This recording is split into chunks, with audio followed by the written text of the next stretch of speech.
Hello friend, स्वागत है आप सभी के अपने चैनल आरके एक्सपर्ट क्लासेस पर। तो कैसे हैं आप सभी? उम्मीद करता हूं कि आप लोग अच्छे होंगे और अपने अपने स्टडी में लगे होंगे। तो अभी के इस क्लास में हम लोग पढ़ने वाले हैं संस्कृत के 50 VVI ऑब्जेक्टिव क्वेश्चन। संस्कृत भी पढ़ना ज़रूरी है क्योंकि इसमें आप लोग का ये संस्कृत 100 नंबर का होता है, तो ये भी पढ़ना ज़रूरी है। सभी सब्जेक्ट को मिलाकर ही नंबर जुड़ता है 450 या जितना भी होता है, तो इसलिए संस्कृत भी पढ़ना ज़रूरी है। तो आप लोग संस्कृत भी पढ़िए। तो चलिए आज के क्लास में हम लोग संस्कृत के 50 सबसे VVI ऑब्जेक्टिव क्वेश्चन पढ़ने वाले हैं। तो क्लास में अंत तक बने रहिएगा। अगर आप लोग चैनल पर नए होंगे तो चैनल को सब्सक्राइब कर लीजिएगा ताकि आने वाले नेक्स्ट क्लास आपके पास ज़रूर पहुँचे। चलिए क्लास को स्टार्ट करते हैं। और पहला नंबर क्वेश्चन आपके स्क्रीन पर है, पूछा गया है आलसशाला में आग क्यों लगाई गई। बताना है कि आलसशाला में आग क्यों लगाई गई। सबसे VVI मोस्ट इंपोर्टेंट ये क्वेश्चन है, आप लोग याद रखिएगा।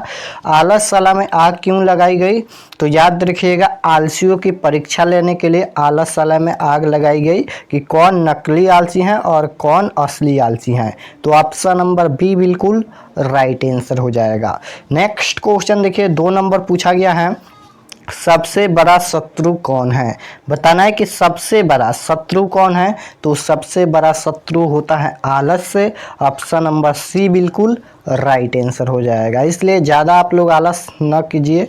नेक्स्ट क्वेश्चन पूछा गया है नीतिकार आलस को क्या मानते हैं। बताना है कि नीतिकार आलस को क्या मानते हैं, तो शत्रु मानते हैं। ऑप्शन नंबर सी बिल्कुल राइट आंसर हो जाएगा। नेक्स्ट क्वेश्चन पूछा गया है बीरेश्वर नामक मंत्री कहाँ रहता था। बताना है यहाँ पर कि बीरेश्वर नामक मंत्री कहाँ रहता था, तो याद रखिएगा मिथिला में रहता था। ऑप्शन नंबर डी बिल्कुल राइट आंसर हो जाएगा। नेक्स्ट क्वेश्चन पूछा गया है कितने पुरुष सोए थे। कितने पुरुष सोए थे, तो 4 पुरुष जो चारों आलसी थे। ऑप्शन नंबर ए बिल्कुल राइट आंसर हो जाएगा। नेक्स्ट क्वेश्चन पूछा गया है घर में आग को देखकर कौन भाग गए। घर में आग को देखकर कौन भाग गए, तो यहाँ पर धूर्त आलसी भाग गए, और यानी धूर्त आलसी यानी नकली आलसी भाग गए, और जो असली आलसी थे वह नहीं भागे। कितने असली आलसी थे, तो 4 जो असली आलसी थे वह नहीं भागे, लेकिन जो धूर्त आलसी यानी नकली आलसी थे वह भाग गए, लेकिन 4 आलसी नहीं भागे, याद रखिएगा। नेक्स्ट क्वेश्चन पूछा गया है स्त्रियों की गति कौन है, तो आप जानते हैं उसका पति। ऑप्शन नंबर ए बिल्कुल राइट आंसर हो जाएगा। नेक्स्ट क्वेश्चन देखिए, पूछा गया है यहाँ पर अच्युतराय की रानी कौन थी, तो याद रखिएगा तिरुमलमा।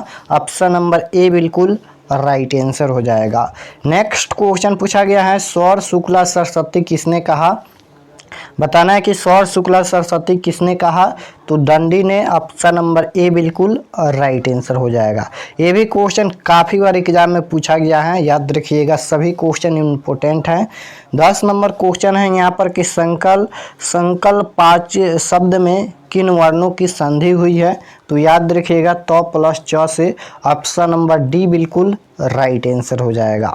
चलिए नेक्स्ट क्वेश्चन पूछा गया है जगत प्लस गौरम की संधि है, तो याद रखिएगा इसका right answer option number B हो जाएगा, यहाँ पर जगत गौरम।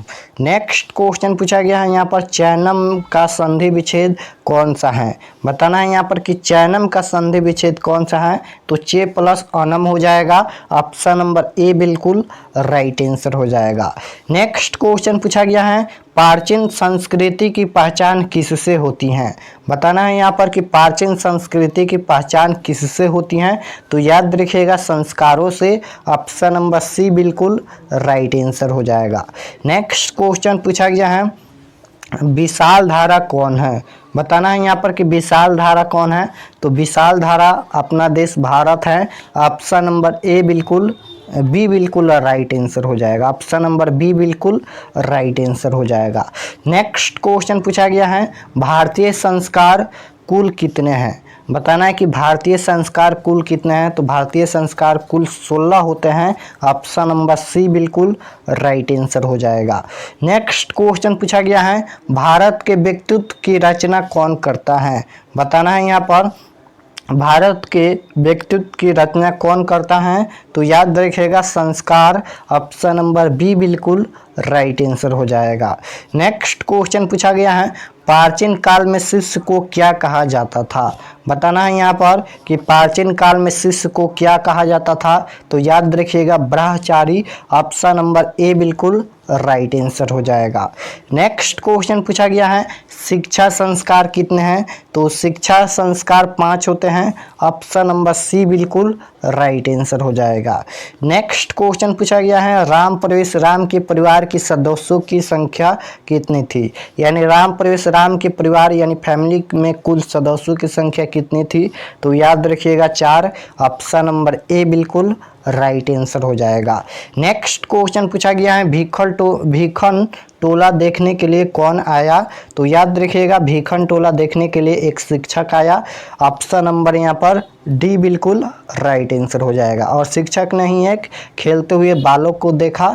ऑप्शन नंबर डी बिल्कुल राइट आंसर हो जाएगा। नेक्स्ट क्वेश्चन पूछा गया है स्वामी दयानंद का जन्म कब हुआ। स्वामी दयानंद का जन्म हुआ था 1824 में। ऑप्शन नंबर ए बिल्कुल राइट आंसर हो जाएगा। नेक्स्ट क्वेश्चन पूछा गया है पथिक कहाँ फंस गया। तो पथिक कहाँ फंस गया। तो याद रखिएगा घोर कीचड़ में। ऑप्शन नंबर यहाँ पर डी बिल्कुल राइट आंसर हो जाएगा। नेक्स्ट क्वेश्चन देखिए पूछा गया है 23 नंबर विवाह एक संस्कार होता है तो पवित्र माना जाता है। संस्कृत कहता है विवाह एक संस्कार पवित्र है। ऑप्शन नंबर यहाँ पर ए बिल्कुल राइट आंसर हो जाएगा। नेक्स्ट क्वेश्चन पूछा गया है यहाँ पर 24 नंबर सप्तपदी क्रिया किस संस्कार में संपन्न की जाती हैं।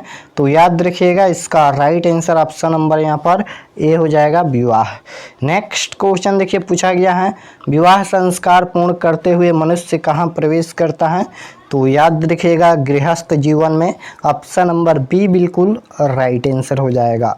नेक्स्ट क्वेश्चन पूछा गया है मनुष्य का गुण दोष किससे निर्धारित होता है। बताना है यहाँ पर कि मनुष्य का गुण दोष किससे निर्धारित होता है। तो याद रखिएगा संस्कार से। ऑप्शन नंबर डी बिल्कुल राइट आंसर हो जाएगा। चलिए नेक्स्ट क्वेश्चन पूछा गया है 27 नंबर कन्यादान के संस्कार में होता है तो विवाह संस्कार के अंतर्गत। ऑप्शन नंबर सी बिल्कुल राइट आंसर हो जाएगा। नेक्स्ट क्वेश्चन पूछा गया है गोदान किस संस्कार का मुख्य क्रम है। तो यह भी आता है यहाँ पर उपनयन संस्कार का। ऑप्शन नंबर यहाँ पर ए बिल्कुल राइट आंसर हो जाएगा। नेक्स्ट क्वेश्चन पूछा गया है अंत्येष्टि संस्कार कब होता है। तो मरने के बाद। ऑप्शन नंबर ए बिल्कुल राइट आंसर हो जाएगा। चलिए नेक्स्ट क्वेश्चन देखते हैं 30 नंबर क्वेश्चन है नीति श्लोका का पाठ किस ग्रंथ से संकलित है। बताना है यहाँ पर कि नीति श्लोका का पाठ किस ग्रंथ से संकलित है। तो विदुर नीति से संकलित है। ऑप्शन नंबर ए बिल्कुल राइट आंसर हो जाएगा। नेक्स्ट क्वेश्चन पूछा गया है नीति श्लोका महाभारत के किस पर्व से संकलित है। अब यहाँ पर बताना है कि नीति श्लोका महाभारत के किस पर्व से संकलित है। तो याद रखिएगा उद्योग पर्व से। यहाँ पर बस से लिखा गया है यहाँ पर उद्योग पर्व से। यहाँ पर केवल से होना चाहिए। तो ऑप्शन नंबर ए बिल्कुल राइट आंसर हो जाएगा। नेक्स्ट क्वेश्चन पूछा गया है अपने उन्नति चाहने वालों को कितने दोषों को त्याग देना चाहिए। तो पूरे 6 दोषों को त्याग देना चाहिए। ऑप्शन नंबर ए बिल्कुल राइट आंसर हो जाएगा। नेक्स्ट क्वेश्चन पूछा गया है बिना बुलाए कौन आता है। आप सभी को पता है मूर्ख आता है। ऑप्शन नंबर ए बिल्कुल राइट आंसर हो जाएगा। नेक्स्ट क्वेश्चन पूछा गया है परम तृप्ति देने वाली क्या है। बताना है यहाँ पर कि परम तृप्ति देने वाली क्या है। तो याद रखिएगा परम तृप्ति देने वाली विधा है। ऑप्शन नंबर यहाँ पर ए बिल्कुल राइट आंसर हो जाएगा। नेक्स्ट क्वेश्चन पूछा गया है परपीड़न किसके लिए होता है। तो परपीड़न यहाँ पर पाप के लिए होता है। ऑप्शन नंबर बी बिल्कुल राइट आंसर हो जाएगा। नेक्स्ट क्वेश्चन पूछा गया है किससे कुल की रक्षा होती है। अब यहाँ पर बताना है कि किससे कुल की रक्षा होती है। तो व्यवहार एंड वृत्ति से कुल की रक्षा होती है। ऑप्शन नंबर ए बिल्कुल राइट आंसर हो जाएगा। नेक्स्ट क्वेश्चन पूछा गया है क्षमा किसको मारती हैं। क्षमा किसको मारती हैं। तो क्रोध को। ऑप्शन नंबर सी बिल्कुल राइट आंसर हो जाएगा। नेक्स्ट क्वेश्चन पूछा गया है नरक के कितने दरवाजे हैं। ये सभी क्वेश्चन काफ़ी बार पूछा गया है, नहीं विश्वास है तो आप क्वेश्चन बैंक में देख सकते हो। ये सभी क्वेश्चन काफ़ी भी आई हैं, बार बार एग्जाम में पूछा जाता है। तो नरक के कितने दरवाजे हैं, तो 3 होते हैं। ऑप्शन नंबर बी बिल्कुल राइट आंसर हो जाएगा। नेक्स्ट 39 नंबर क्वेश्चन है किस गांव में गरीब लोग रहते हैं। तो यहाँ पर बताना है कि किस गांव में गरीब लोग रहते हैं।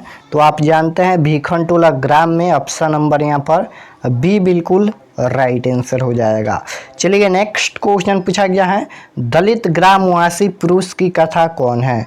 अब यहाँ पर बताना है कि दलित ग्रामवासी पुरुष की कथा कौन है। तो याद रखिएगा करमवीर कथा है। ऑप्शन नंबर ए बिल्कुल राइट आंसर हो जाएगा।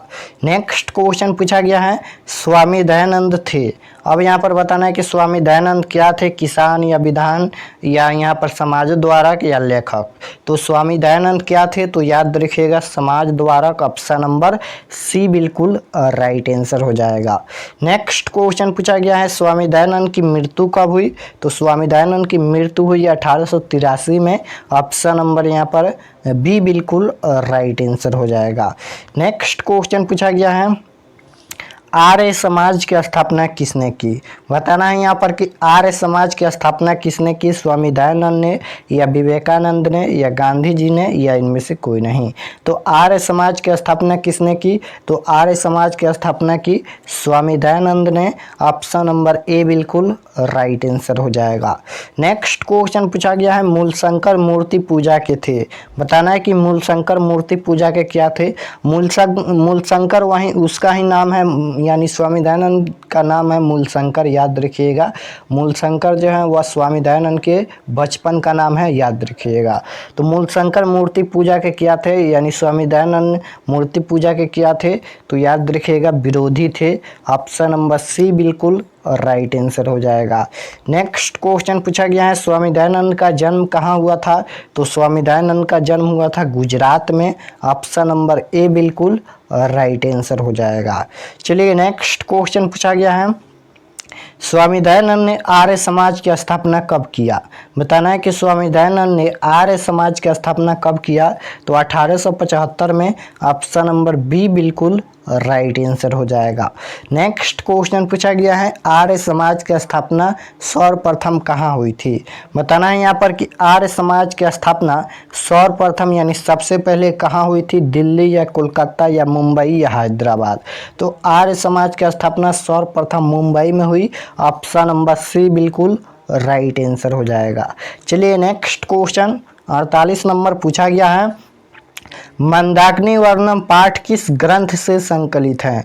बताना है यहाँ पर कि मंदाकिनी वर्णम पाठ किस ग्रंथ से संकलित है। तो यहाँ पर इसका राइट आंसर क्या हो जाएगा, मंदाकिनी वर्णम पाठ पूछा है तो रामायण से हो जाएगा। ऑप्शन नंबर ए बिल्कुल राइट आंसर हो जाएगा।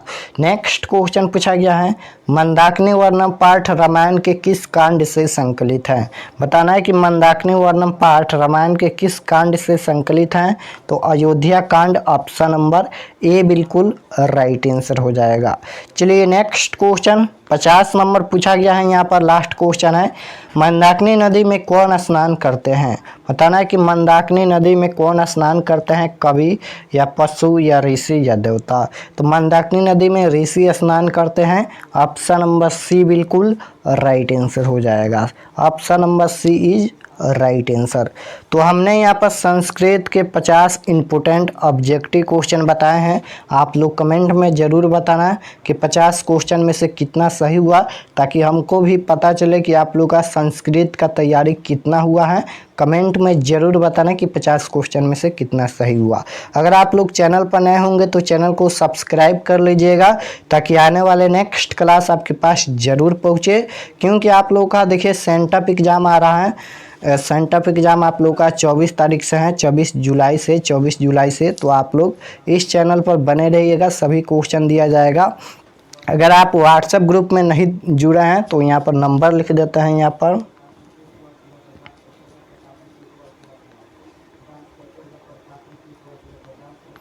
इस पर आप लोग को एसएमएस करना है यहाँ पर 8292929627। इस पर आप लोग को एसएमएस करना है व्हाट्सएप ग्रुप में जुड़ने के लिए। तो मिलते हैं नेक्स्ट क्लास में, तब तक अपना स्टडी कीजिए आप सभी।